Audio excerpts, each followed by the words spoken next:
நாம் செய்த குற்றங்களுக்காக இயேசு கிறிஸ்து அவர் தண்டனை ஏற்றுக்கொண்டார்.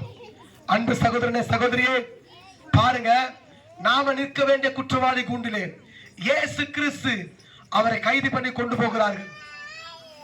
நல்லா கவனிங்கம்மா, நாம் அனுபவிக்க வேண்டிய தண்டனையை ஆண்டவராக இயேசு கிறிஸ்துவை அந்த கல்வாரி சிலுவைக்குள்ளாக ஒப்பு கொடுக்கிறாங்க. அந்த இயேசு ரொம்ப நல்லவர். பாருங்க, ஏன் அவரை கைது பண்ணி கொண்டு போனார்கள் நீ பார்க்க போறீங்க. கர்த்தர் யாவரும் ஆசீர்வதிப்பாராக.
எனக்காக பாடுகள் பட்டீர்கள், எனக்காக நொறுக்கப்பட்டீர்கள் ஆண்டவரே.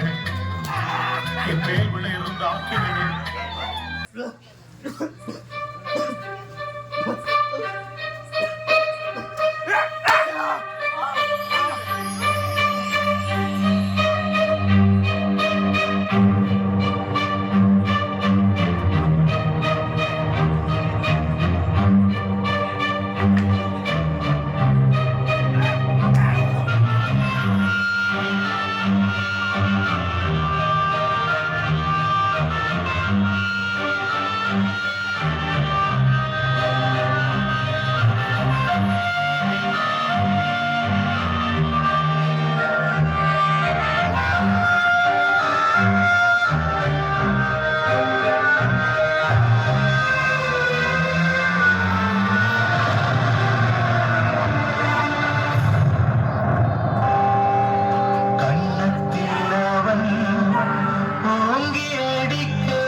பிரியமான அன்பு சகோதரனே சகோதரியே, ஐயா அம்மாக்கா தம்பி தங்க யாரா இருந்தாலும் நல்லா கவனிங்க. அம்மா அப்புறமா ஒரே செகண்ட் இருங்க ஒன்றும் முடியல, கவனிங்க. ஆண்டவராக இயேசு கிறிஸ்து ஏன் இந்த பூமிக்கு வந்தார்? அவர் வந்ததுக்கான நோக்கம் என்ன? நல்லா கவனிங்கம்மா. ஏன் இயேசு கிறிஸ்து இந்த கல்வாரி சிலுவிலே அடிக்கப்பட வேண்டும்? ஏன் இயேசுவை இவ்வளவு பாடுகள் அனுபவிக்க வேண்டும்? ஏயா? நல்லா கவனிங்கம்மா. ஐயா அம்மா நல்லா கவனிங்க. ஆண்டவராக இயேசு கிறிஸ்து இவ்வளவு பாடுகள் எதற்காக? சரமெல்லாம் பிரிக்கப்பட்டாங்க, கைகளினாலும் கால்களினாலும் ஆணிகளை ஏற்றுக்கொண்டார்.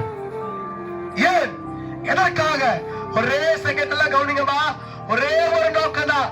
எதற்காக இயேசுவை அந்த கல்வாரி சிலுவிலே அடிக்கப்பட்டார்னு சொன்னா ஒரே ஒரு காரியம் தான். அது என்ன காரியம்? பாவம். பைபிள் சொல்லுகிறது பாவத்தின் சம்பளம் மரணம் என்று சொல்லி. பாவம் செய்கிறவன் பாவத்திற்கு அடிமையா இருக்கிறான். உன் பாவம் உன்னை தொடர்ந்து பிடிக்கும் என்று பைபிள் சொல்லுகிறது. இவ்வளவு நேரம் நீங்க பாத்தீங்க, சிரிச்சீங்க. ஏன் இந்த நிகழ்ச்சியை பார்த்து கண்ணு கூட அழுந்திருப்பீங்க. ஜஸ்ட் ஆக்டிங் தான். ஆனா 2025 ஆண்டுகளுக்கு முன்பாக ஆண்டவராக இயேசு கிறிஸ்து அந்த சுமக்க முடியாத கிட்டத்தட்ட 150 கிலோ எடை உள்ள ஒரு கிராஸை தூக்கிட்டு தடுமாறி இயேசு உனக்காக அந்த சிலுவை சுமந்தார். ஏன்? எதற்காக அவர் சிலுவை சுமக்க வேண்டும்? நல்லா கவனிங்கம்மா. யார போயிடாதீங்க. ஒரே நோக்கம் தான். இந்த உலகத்தை ஆண்டவர் படைச்சார், வானத்தை படைச்சார், பூமியை படைச்சார், மலை செடி கொடி மரங்கள் எல்லாவற்றை படைத்த ஆண்டவர் மனிதனையும் அவர்தான் படைக்கிறார். அவரை போலவே, அவர் சாயலாகவே, அவர் ரூபத்தின் மத்தியே அவரை போலவே சிருஷ்டித்தார். ஆனால் மனிதனோ கடவுள் சொன்ன வார்த்தைக்கு செவி கொடுக்காம கேட்காம பாவம் செய்து விட்டார். இந்த பாவம் நாங்க கடவுளையும் மனிதனையும் பிரித்து விட்டது. என்றைக்கு மனிதனோடு இணைந்து வாழ வேண்டும் என்று சொல்லி கடவுள் தீர்மானித்தாரோ, மனிதன் பாவம் செய்தபடினாலே கடவுளை விட்டு தூரம் போயிட்டான். இந்த தூரம் போறதுல என்றைக்கு இந்த பாவத்தான் மனுஷ வாழ்க்கையில தோல்வி கொண்டு வந்தது. பாவம் தான் கடவுளோடு இணைக்காதபடிக்கு பிரிவினை உண்டாக்கப்பட்டது. என்றைக்கு மனிதன் பாவம் செய்து கடவுளை விட்டு தூரம் போனது அன்றைக்கே நல்ல கவனியமா இந்த பாவத்தின் விளைவுதான் மனிதனுக்கு வியாதி, பாவத்தின் விளைவுதான் மனிதனுக்கு மரணம், பாவத்தின் விளைவுதான் மனிதனுக்கு கண்ணீர், கவலை, பிரச்சனை, வேதனை, துக்கம், துயரம், பாடுகள், அவமானங்கள், நிந்தனைகள், போராட்டங்கள். ஆமா பிரதர், நைட்ல பார்த்தா தூக்கம். ஆமா பிரதர், கல்யாண பிள்ளைகளுக்கு குழந்தை போறது. ஆமா பிரதர், வீடு கட்ட முடியல, சாபம். ஏயா? ஏன் பிரச்சனை? ஏன் கண்ணீர்? ஆமாயா சாகலான்னு போற, வாழ்க்கை வாழ முடியல, ஒரே போராட்டம், ஒரே பிரச்சனை. ஏன் பிறந்தன தெரியல சொல்லி கேள்விக்குறியோடு கூட இந்த சத்தத்தை நீங்க கேட்டுக்கொண்டிருக்கான். அன்பு சகோதரனே சகோதரியே, ஐயா அம்மா தம்பி தங்க யாரா இருந்தாலும் பாவம் செஞ்சினால மனுஷ வாழ்க்கையில பெரிய பிரச்சனை மாறி போச்சு. என்றைக்கு கடவுளோடு இணைந்திருக்க வேண்டும் என்று சொல்லி நினைச்சாலும் பாவம் செஞ்சு தூரம் போயிட்டான். என்னையா வழி? ஒரே ஒரு வழிதான். நல்லா கவனிக்கமா. பாவத்தின் சம்பளம் மரணம். நமக்கு என்னதான் விடுதலை?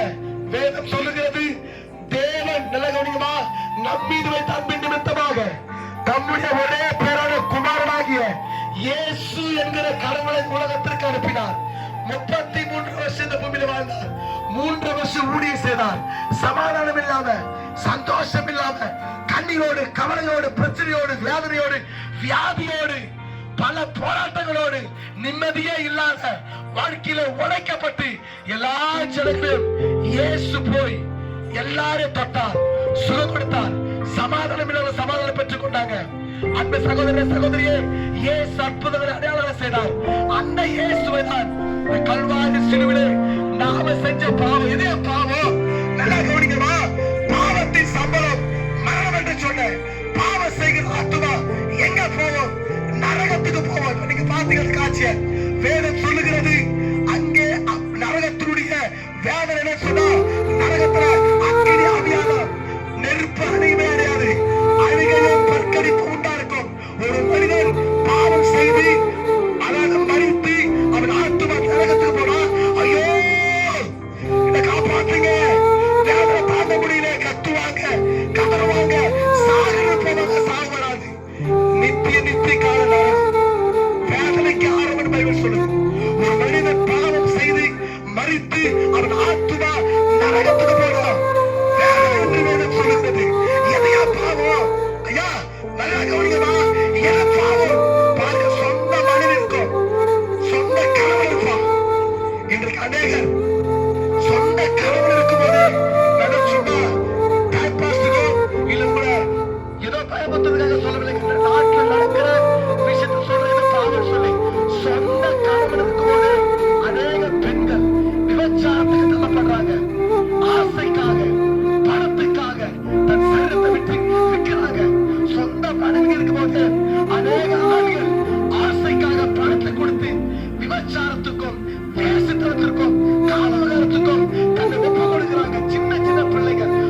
ஏன் செத்து போன தெய்வத்தை சும்மா நீ கத்திட்டு இருக்கிற? அதான் இயேசு செத்துட்டார்ல. செத்து போன ஒரு கடவுளை ஏன் கத்திருக்கிற? எஸ், இயேசு மரித்தது உண்மைதான். இயேசு சிலுவையிலே கொலை செய்து விட்டார்கள். பாருங்க, எல்லா மனிதர்கள் போல இயேசுவையும் கொலை செய்து அவரை கொண்டு போய் கல்லறையில வச்சாங்க. லிசன் ஐயா, நல்லா கவனிங்கம்மா. இனி காலம் செல்லாது. மறைந்து மறைந்து ஒளிந்து ஒளிந்து அண்ணன் பார்க்கல, தம்பி பார்க்கல, கணவன் மனைவி பார்க்கல, அப்பா பார்க்கல, அம்மா பார்க்கல, மறைந்து மறைந்து அந்த ரங்கத்துல செய்கிற பாவம் இயேசு பார்க்கிறார். வாலிப பிள்ளைங்க தன் கற்பை இழக்கிறாங்க. சின்ன வயசு 13-14 வயசு ஆகல கஞ்சா அடிச்சுட்டு சுத்துறான். பெற்றோர்கள் ஏன் பிள்ளைங்க பத்தின தெரியல சொல்லி இன்னைக்கு கண்ணீரோடு குடும்பம் காணப்படுது. சின்ன சின்ன பிள்ளைங்க கவனிங்க, திருமணம் ஆகி சின்ன வயசுல விதவையாக்கப்படுகிறார்கள். ஏன்? தற்கொலை பண்ணி செத்துறான், ஆக்சிடென்ட், விபத்துல மறிச்சு போறாங்க. சின்ன சின்ன பிள்ளைங்க வாழ வழி இல்ல. பிள்ளைங்க எதிர்காலத்துல கேள்விக்குறன் மாறுறாங்க. அம்மா நல்லா கவனிங்கய்யா, ஏதோ சும்மா மதத்தை மாத்திரத்துக்கு வரல. மதத்தை மாத்திரத்துக்கு வரல சொன்னா இந்த இடத்துக்குள்ள வந்திருக்கவே மாட்டேன். இயேசுக்கு சம்பந்தமே கிடையாது. நல்லா கவனிங்கம்மா, மதத்தை மாத்திரத்துக்கு வரல சொன்னா நான் இன்னைக்கு பைபிளை தூக்கிட்டு உங்க பகுதிக்கு இயேசு பத்தி சொல்ல மாட்டேன். இயேசு மதத்தை போதிக்க வந்த தெய்வம் அல்ல. மார்க்கத்தை, நல்ல வழியை, பரிசுத்தத்தை, சரியான பாதையை காண்பிக்கிற இயேசு வந்தார். உங்களுக்கு காசு கொடுக்க தேவையில்ல, பணத்தை கொடுக்க தேவையில்ல, நகையோ பொருளோ ஆஸ்தியோ எதுவுமே கொடுக்க தேவையில்ல. உயர்த்த மட்டும் இயேசு கேட்கிறார். எல்லா மனுஷரை போல இயேசுவை, எல்லா மனுஷரை போல இயேசு கொண்டு போய் கல்லறை வச்சாங்க. நல்லா கவனிங்கம்மா, இந்த உலகத்துல படிப்பாளிங்க, அறிவாளிங்க, ஞானவான்கள், அரசியல் தலைவர்கள், சட்ட மாமேதைகள், கோடீஸ்வரர்கள், நடிகர்கள் எல்லாரும் போயிட்டாங்க. எல்லாம் கொண்டு போய் கல்லறை வச்சாங்க. இன்னைக்கும் எல்லா கல்லறையும் மூடப்பட்டிருக்கிறது. ஆனா சரித்திரம், லிசன் கவனிங்கம்மா, சரித்திரம் வரலாறு சொல்ற இன்றைக்கு ஒரே ஒரு கல்லறை இன்றைக்கு திறக்கப்பட்டிருக்கிற சொன்னால் அது இயேசு ஒருவர் கல்லறை மாத்திரமே இன்றைக்கு திறக்கப்பட்டிருக்கிறது. இன்றைக்கு சாட்சி இருக்குது. இயேசு உயிரோடு எதுக்கு சொன்னா இயேசு கொண்டு போய் அடக்கம் பண்ணினார்கள்.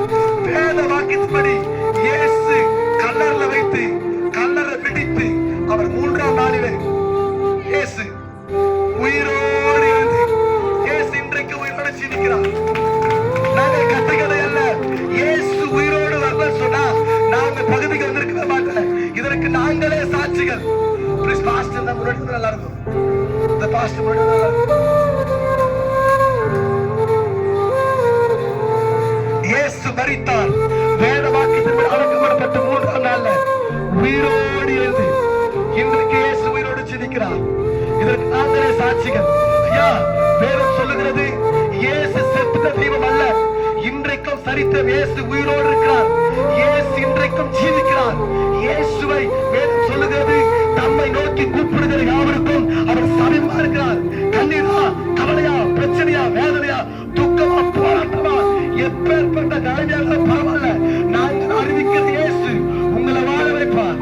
இயேசு உங்க வாழ்க்கையில பிரச்சனை மாற்றுவார். உங்க கண்ணீரை துடைப்பார். யாருமே இல்லை பிரதர், ஆறுதலே இல்லை, வாழ்க்கையா பிரதலே தெரியல அப்படின்னு சொல்லி கேள்விக்குறியோடு கூட சத்தத்தை கேட்கலாம். இயேசு உங்களை சாகிறதுக்காக படைக்கவில்லை, உங்களை வாழ வைக்கும்படியாக இயேசு உங்களை தேடி வந்தார்.